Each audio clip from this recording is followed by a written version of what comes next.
Hungarian Folk Tales. Pepper Pot Peter.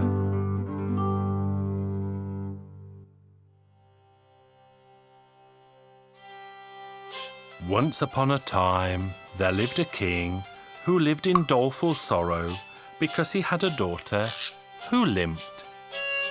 His daughter wept and cried day and night because if someone came to court her, they up and left straight away. The king was afraid that his only daughter would spinster her life away, and so he sent the word across his kingdom that whoever could cure his daughter would live in wealth until the day he died. Now so many swarmed to the castle that the doorknob always had a hand on it, but the king's daughter still limped. Pepper Pot Peter also went to try his luck. They called him Pepper Pot Peter because he was really very little. So off went Peter and went on his way until he came upon a poor woman who was carrying a heavy load of wood. "Let me help you, old lady. I'll carry this," said Peter.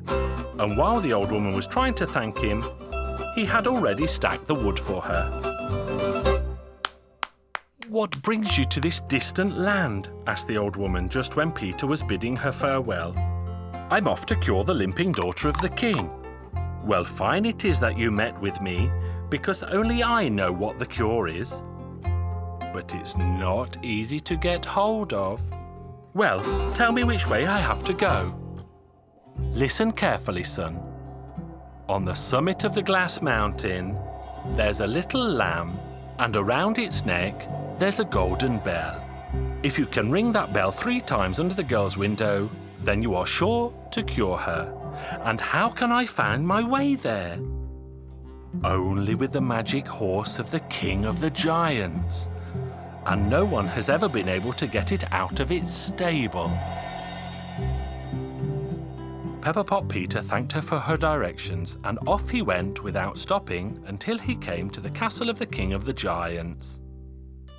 Under the gate was a hole, and through he went, straight to the stables. He tried to untie the magic horse. The horse let out such a whinny that the king of the giants fell out of his chair. For lest I forget, the king was at his dinner. Well then, off he ran straight to the table. Peter, in his great fear, turned into a flea and hid in the manger. When the king of the giants left, Peter climbed out again to untie the tether of the magic horse. Again the horse let out a whinny, this time so loud that the king hit his head against the wall, and off he ran to the stables without pause for thought. Once again he saw not a soul because Peter turned into a flea and hid in the manger. The king gave the horse a good whack. Why should it be whinnying when no one was hurting it? At his 3rd try, Peter managed to untie the horse. In vain it whinnied. The king didn't go to the stable. When Peter got through the castle gate with the magic horse, it whinnied so loudly that the walls of the 3 bastions trembled. The king came out in a rage and saw that his horse had been stolen. He jumped on the back of a tomcat and off he went after Peter. Peter was very pleased with the horse. The moment he set his spurs to it, the horse flew to the glass mountain. There he saw the little lamb with the golden bell dancing in the silken meadow. He went up to the lamb, but when he tried to take the bell off the lamb's neck, an angry little devil popped out of the ground. "I've been waiting for you, you good-for-nothing," he told Peter, shook him fiercely, and ordered him to make a barrel in the woods. When Peter had finished, the little devil went out and sat on the rim of the barrel and said, "Now I'm going to stuff you into the barrel, you thief." Peter saw that this was no joke and suddenly turned into a bee and stung the little so hard on the finger that it fell backwards into the barrel. Peter quickly put the lid onto the barrel, leaving a tiny hole so the little devil wouldn't suffocate. He took the bell off the lamb's neck, jumped onto the horse, and didn't stop until he got to the window of the limping daughter of the king. He rang the bell for the first time and saw that the bushes and trees started to dance. Then he rang the bell for the second time, And the court chamberlain and all the courtiers came out with the king himself, and everyone danced and sang. He rang the bell for the third time, and then the king's daughter opened the window. Pepper Pot Peter asked her to dance with him, and she didn't limp, not even a step. So joyful were they all that no one wanted to stop the revelry. Well, my son, you have cured my daughter. Marry her and make her your wife for life. With that, he took the crown off his head and gave it to Peter, and he was just about to try it on when the king of the giants arrived on the back of the tomcat. You can imagine the panic. The king of the giants opened his mouth wide and swallowed down the whole court in one gulp. He didn't even hiccup. He only spat out the trees and the bricks the way that someone else spits out cherry stones. Peter, at the last moment, had jumped aside and hidden in the trouser pocket of the king of the giants. There he was safe and sound.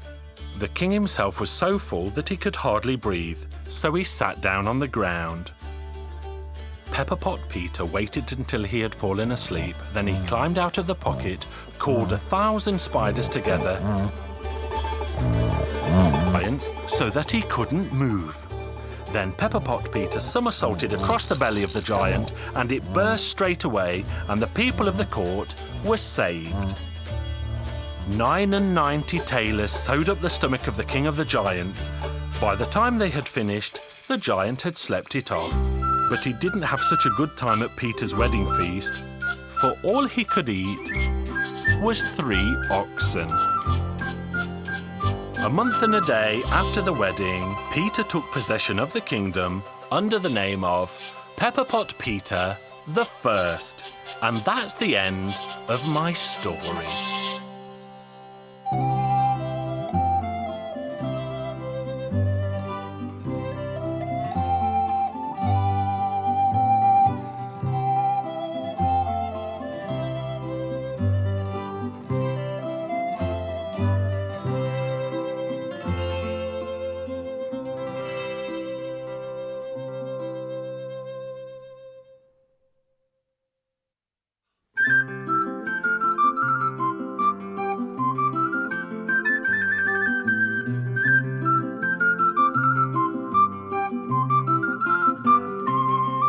Hungarian Folk Tales.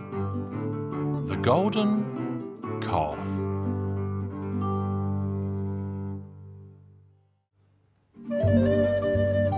Once upon a time, there lived a king and a queen, and they had a handsome, strong son and a beautiful daughter. One day the king called his children. "Dear son, it's time for you to go out, find a maiden, and get married. I'm getting old, and you should take over the burdens and problems of the land from me, and you, my daughter, should choose someone whom you would be willing to marry."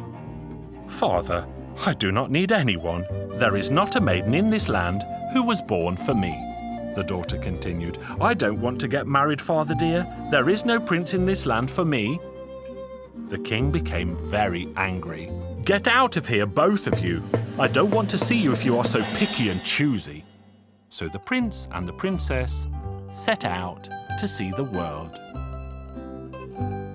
As they were walking across the hills, they walked and walked until they became very tired. They rested underneath a tree, and they soon fell fast asleep. When the girl awoke, she called her brother. "I had a dream, brother. Do you know what I saw?" "What did you see? Tell me." "In my dream, I saw that this tree has magical powers. If you pick a leaf and touch it to the forehead of a sick man, that man will be healed right there and then.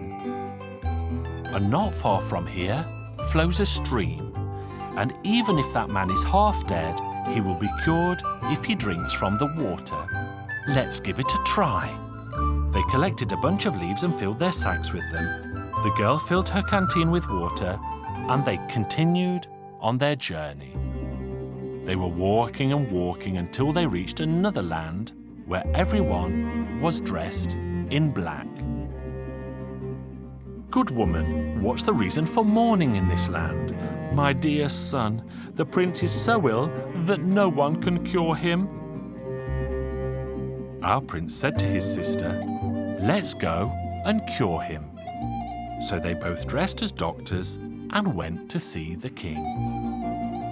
The king was only too pleased to let them in. The princess walked up to the prince and placed some leaves on his forehead. And at that very moment, the prince looked up, their eyes met, and they smiled at each other. The brother of the princess stepped up to the bed and gave the prince a few sips of the healing water. The sick prince sat up in an instant, and he was 100 times healthier than ever before. "I'm not going to let you go, whoever you are. You will be my wife." The brother told his sister, "Well, sister, now you've found your true love. It's time for me to walk on until I find mine." And with that, he continued on his journey. And at one point along the way, he heard the sound of drums. The drummers were announcing that the princess would marry the man who found what mark she had under her arm. There were dozens and dozens of candidates who came to try their luck, but none of them had any success. As he was walking around in the town, thinking hard about the riddle, a blacksmith looked out of his window and called to the young man. "Where are you going and why? I heard the drums and the announcement, and I am supposed to guess what mark the princess has under her arm." "Well, that's easy. I have a lot of gold. I could use that to make a golden calf. Somebody could curl up inside that calf, and we can take the calf to market. The princess will see the golden calf and will buy it, and the person inside the calf will find out what mark she has under her arm." The prince said, "What if that person were me?" "Well, all right, we can agree on that." In the morning, the prince climbed inside the golden calf, and they transported it right to the middle of the marketplace. It wasn't long before the king and the princess came walking by. Father dear, please buy this one for me. It would look so beautiful in the palace." And she kept on pleading until her father bought the golden calf for his daughter. He told his men to place the golden calf into his daughter's room. Evening came, and the princess undressed and went to bed. When the prince was convinced that she was asleep, he opened the little door, climbed out, slowly walked to her bed, and peeked under her left arm. And suddenly he saw what was there: the sun, the moon, and the stars. He laughed out loud, but he woke the princess up. When she saw the stranger in her room, she let out a scream. But the prince was not afraid, and he spoke to the princess. "Stop screaming, lest they find out that I'm here with you." The two of them started talking. They agreed that she would have the calf taken back to the blacksmith. And so it happened. In the morning, her father came in. "Oh, father dear, I accidentally broke off one of its ears. Let's have it taken back to the blacksmith so he can place it back." They took back the golden calf, the blacksmith opened the side door, and the prince climbed out. That afternoon, the prince went to see the king. "Your Majesty, please give me 3 days to think, and I'll find out the truth." And he pretended to think long and hard. Finally, the 3rd day came, and the princess could hardly wait. The king spoke. "So, did you find out?" "Well, Your Majesty, she's wearing the sun, the moon, and the stars under her arm." "Well, by golly, you're right. You've solved the riddle. You can have my daughter and my kingdom." And they had a fabulous wedding with plenty of food and drink for everyone. Of course, they invited the prince's sister and her husband, the other prince, and they did not forget about their parents either. Everyone was happy. The wedding and the party lasted for a whole week, and they all lived happily ever after.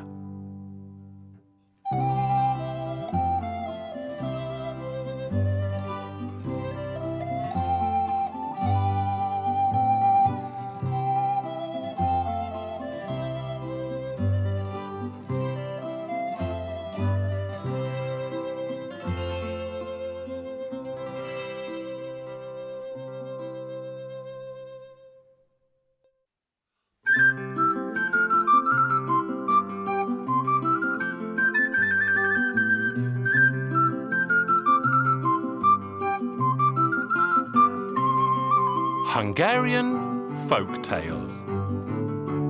The Cursed Castle. Once upon a time, long ago and far away, there lived a poor woman who had a daughter. They were both so very poor that they had to live in a crumbling house, and that was all they had.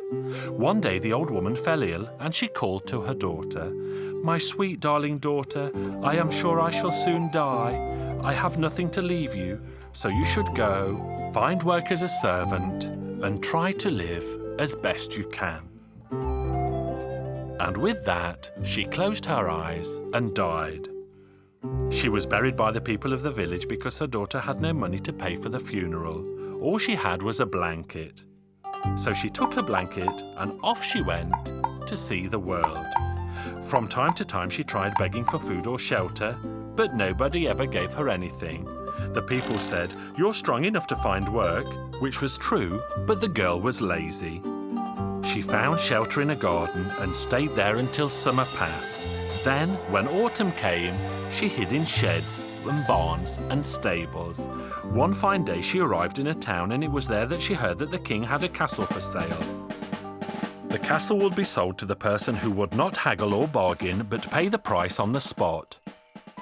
So the girl thought to herself, "I will buy that castle. I'll lie and say that I have the asking price." And she did exactly that. She went up to the king, telling him that she would buy the castle. "Well, well," said the king has as many windows as there are days in the year, and as many doors as there are days, and rooms as there are months, and that is why the price to pay is 365 florins, no more, no less. If you can pay up without bargaining, the castle will be yours." "There will be no bargain, your majesty. I do not have the money with me now, for many debtors owe me this amount. But I promise to pay you back as soon as I get my money, and all you have to do is set a deadline." "Very well, young lady. Let us agree on 365 days. "Very well," she thought. "That is exactly 1 year from now, and even if they hang me after that, on my dying day, I will be able to tell everyone that I slept in a real royal castle." The king gave her the keys, and the girl walked up to her new room. Once she was there, she inspected all 12 rooms, one by one. Then she locked the door and placed one half of a blanket on the floor and used the second half to cover herself. All of a sudden she heard something that sounded like a meowing cat. "Meow, meow." "Poor cat, you must be as lonely as me." So she got up and let in the cat. It was a horribly fat black cat. "Come over here. Come on, lie next to me and start purring into my ear. Then at least I won't feel lonely." The cat cuddled up next to her and purred so sweetly that the girl fell fast asleep. When she woke around daybreak, she couldn't find the cat anywhere. She reached for the key which was under her head where she put it. The door was locked. The windows were closed. How could the cat have left the room? Well, anyway, if you've left, you've left. You surely know how. When evening came, she lay down once again. The cat returned once more, and so she asked it, "Where have you been? How did you get out?" But the cat just started meowing, and as it opened its mouth, a magnificent diamond rolled onto the floor. The girl picked it up, turned it around in her hand, not knowing quite what it might be. Finally, she put the stone into a pot and pulled the cat next to her. The cat started purring and the girl fell asleep. This continued for a month and a day. Just wait, I'm going to find out about that cat, the girl thought. And she did exactly that. When the cat appeared in the evening, she stroked it gently with loving care. The cat put down the gemstone from its mouth and the girl placed it in the pot. The cat started purring to send the girl to sleep, but this time the girl only pretended to slumber. And all of a sudden, when the cat thought that the girl was already fast asleep, the animal sprang up, stamped once with its foot, the door swung open, and in a moment, it was gone. The girl did the same. She also sprang to her feet and raced after the cat. The cat ran along a long corridor leading into the castle. There were doors on both sides, but the cat did not enter any of them. When it reached the very last room, it stamped with its foot and entered. The girl followed it in. When she stepped into the room, she saw a door opening in the wall. There were stairs leading downwards. The cat started descending. The girl followed it, and lo and behold, there were magnificent trees on both sides of the stairs. The girl broke 2 little twigs from each of them, but when the twigs broke, they started jingling, and this caused the cat to turn around. Had she not hidden behind the tree, it would certainly have discovered her. But the cat decided to walk on, and as it went, the girl heard beautiful music coming from down below. When the cat reached a spot, it did a somersault, and when it landed, it had turned into a heartbreakingly handsome young prince. Music was playing, and there were smiling people and great merriment everywhere. The girl observed everything she saw before she finally went back to her room. That evening, the cat returned once again, bringing yet another gemstone in its mouth. It dropped it in front of the girl. The girl pretended not to know a thing about it. "You're such a good-for-nothing cat. Where have you been again? You keep escaping from me."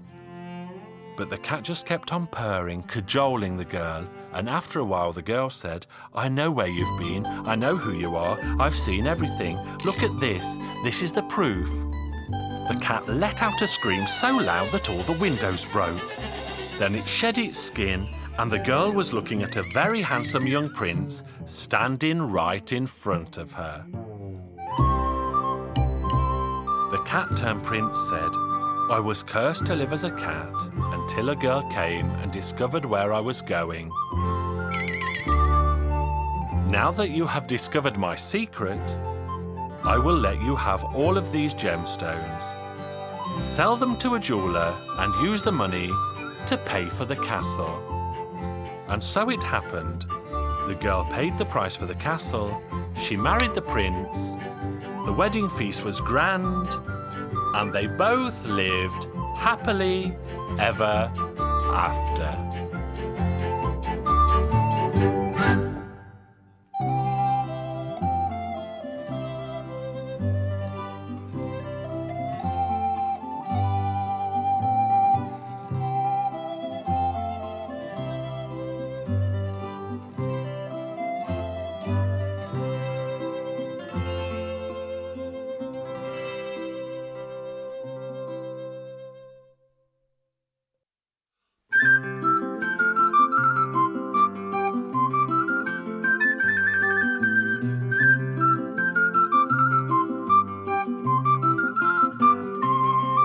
Hungarian Folk Tales.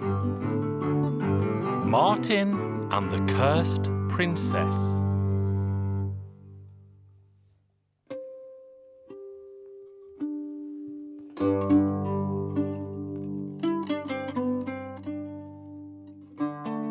Once upon a time, there was a poor man who had 3 sons.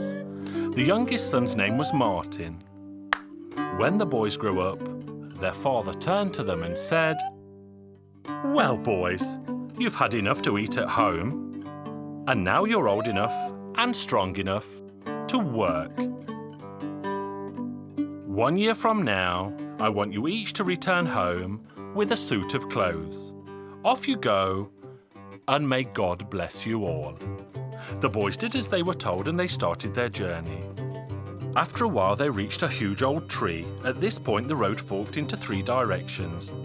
The boys said goodbye to each other, and each of them started walking down a different path. As Martin walked along, he reached a forest. A huge, warty frog was approaching him and spoke to Martin. "I know you're looking for a job. Come on, work for me, and you won't be sorry.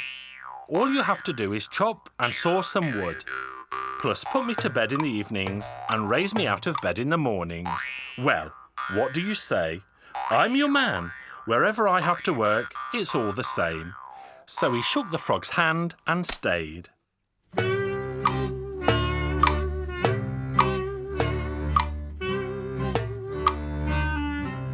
A whole year passed by. The frog was not a bad employer at all. On the last day it said, "Well, Martin, you've done a good job. Your brothers are taking their new clothes home. But never mind, just go into the pantry and pick whatever you like." Martin selected a nice suit of clothes and started on his return journey homewards. At the old tree, he met his brothers again. "Well, who employed you, Martin?" But as soon as Martin told that he was employed by a frog, the boys nearly fell over laughing. But when they saw his new suit of clothes, they all stopped laughing. They grew yellow with envy. After they got home, they stayed home for a while, but when spring came, their father once again spoke to them. "Well, boys, it's time for you to be working again. But this time tell your masters to pay you with wine." The boys did as they were told. When they got to the tree, they said goodbye again, and each went on his way. The frog was already there in the forest. "Come and work for me, Martin. Your job will be as easy as it was the last time." Martin was already used to the frog, and he didn't mind working at all. When the new year was up, the frog told him, "Hey, Martin, your brothers are already busy carrying their wine home. Never mind anything. Go, find a bottle and walk down into the cellar. Fill it up with the wine you like the best." So the year went by, and the boys met once again at the crossroads. Both brothers were rolling a sizable barrel as they went. When they spotted Martin, they couldn't help laughing at him. "Well, that frog master of yours is not a generous employer. All he ever gave you was this miserable little bottle." Martin didn't say anything. He rolled out the largest barrel and poured the wine into it. "Maybe a smaller barrel will be more appropriate," they mocked at him. But it didn't last for long, because when they saw that the bottle was simply not running out of wine, they were so astonished that their eyes bulged out. Their amazement grew when they tasted it. They rested at home for a while, but then their father sent them off to work again. "Now you have clothes and you have wine of your own, and you are ready to get married. But you have to find a wife." The boys did like before, and when they got to the fork in the road, they said goodbye to each other once again. Martin went to see his frog, and the 2 elder brothers went their own way, whatever it was.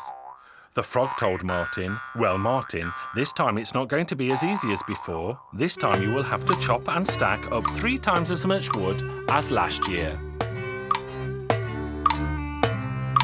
When the year was over, the frog told Martin, "You've done a good job again, but now you have to be very careful.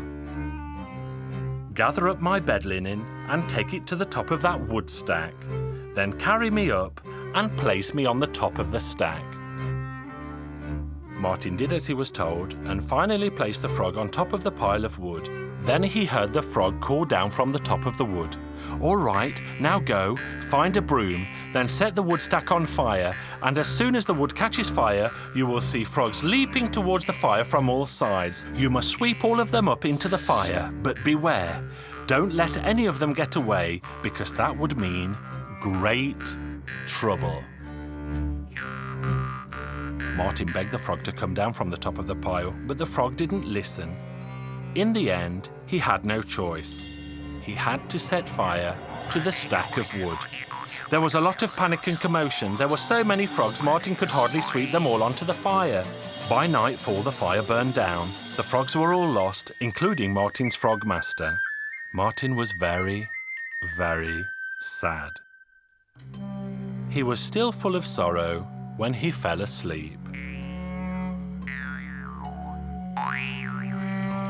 The next morning, when he opened his eyes, he saw a beautiful maiden standing next to his bed. "Martin, thank you for saving me. I had to live as a frog with all my household until an honest lad came along and did everything as I told him. But now you have removed the curse." Martin's heart beat loudly when he saw her. The princess jumped into his arms and said, "Your brothers are going home with their wives, but don't you worry. Go down to the courtyard and bring the horses to the best carriage. By the time they get home, we'll be there before them." And so it happened. There was great astonishment and a lot of envy. But Martin was a good brother. He gave each of his brothers 3 sacks full of gold. Then he married the princess and went off to rule as a king. Maybe he could have found himself a better job, but he had no reason to complain, did he now?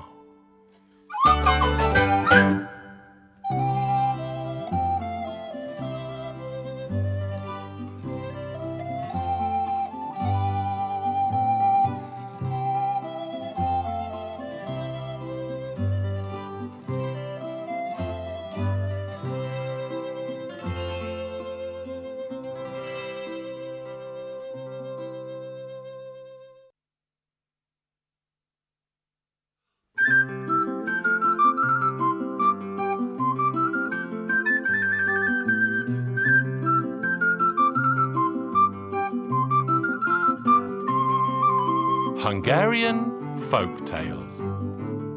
The Poor Man and the Dog.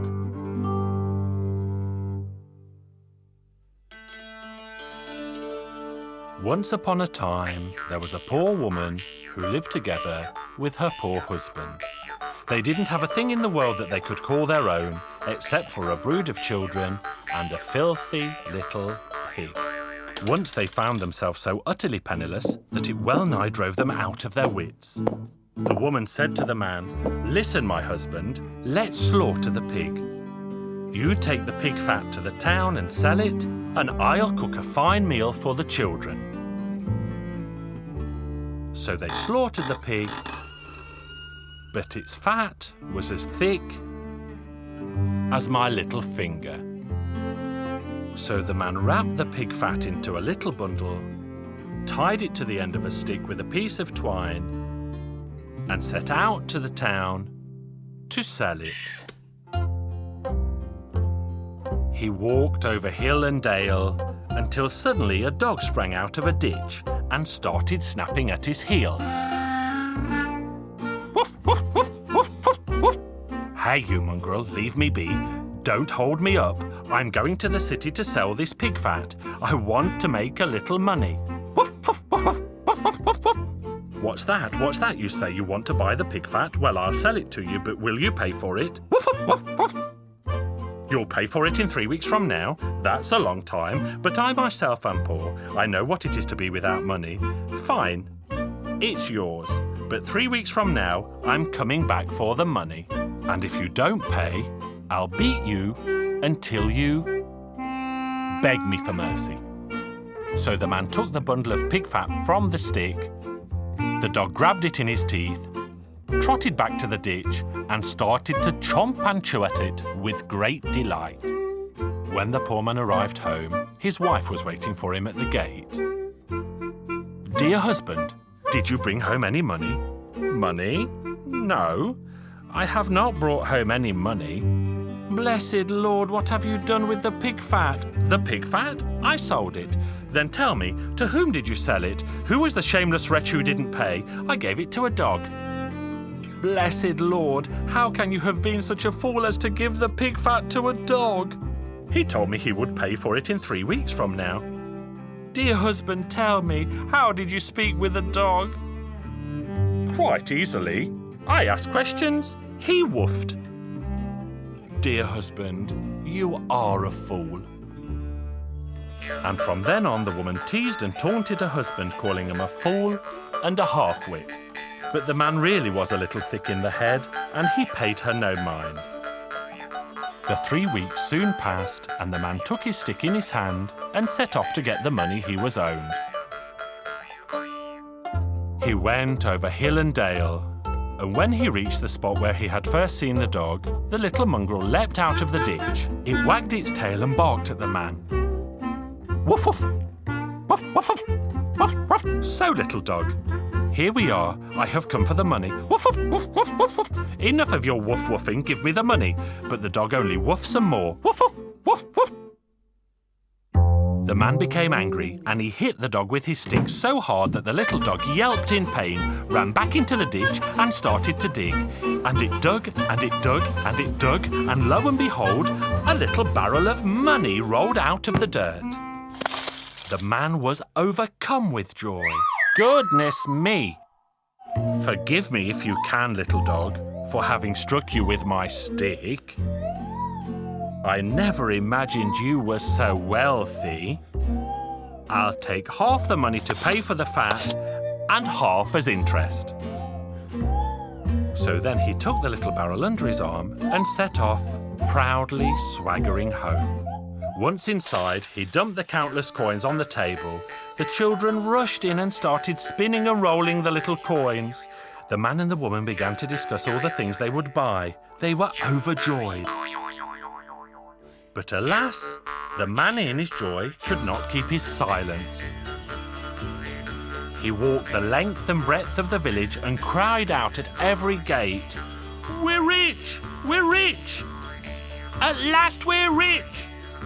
His wife snapped at him, "Foolish man, be quiet. Our relatives will hear that we have come into money. They will rush to our doorstep and beg us to give them some." But she cautioned him in vain, and the man continued to boast and brag. One day the woman said to her husband, "Dear husband, it's cold and rainy. Go stand by the stove under the chimney where you can warm yourself." The chimney in the poor man's house opened up to the sky, and when it rained, the water dripped down onto the coals. The woman went up to the attic with a bucket of water. There was still a bit of sausage left over from the pig. She threw it into the water and poured the whole bucket, sausage and all, down the chimney, onto her husband's head. When he felt the little pieces of meat falling on his head, the man ran out of the house. "Dear wife, did you see? It's raining sausage." "I see, dear husband, I see. And do you know why it's raining sausage?" "It's raining sausage so that we may remember the time we suddenly found ourselves rich. If someone asks you when we came into a hoard of gold coins, you tell them it was the day that sausage rained down from the skies. Do you understand?" "I do, I do." Barely 3 days later, the judge arrived with 2 policemen. "Show us the gold coins. We all know you recently came into a hoard of gold coins." "Your Honour, gold coins? When did we ever have gold coins?" Her foolish husband answered, "Dear woman, have you forgotten? It was the day sausage rained down from the skies." "Ah, yes, Your Honour, my husband is not quite right in the head. For never has sausage rained down from the skies, and never did he or I come into a hoard of gold coins." The judge and the policeman laughed heartedly, for the world is indeed full of fools.